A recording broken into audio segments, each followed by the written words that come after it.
Hey yo, I always use a mesh for my joins and at the intersection at the floor. Why? Because I like it, and when I see all the holes are filled with waterproof, I know I've got a good I know I've done it right.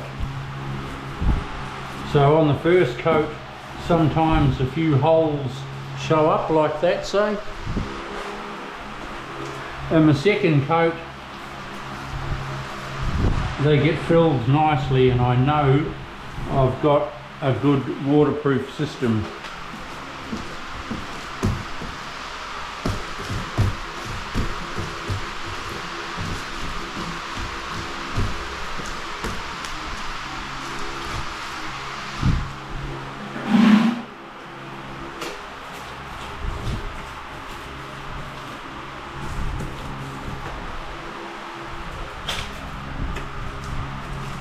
Okay everyone, we'll see you soon when I'm at another stage.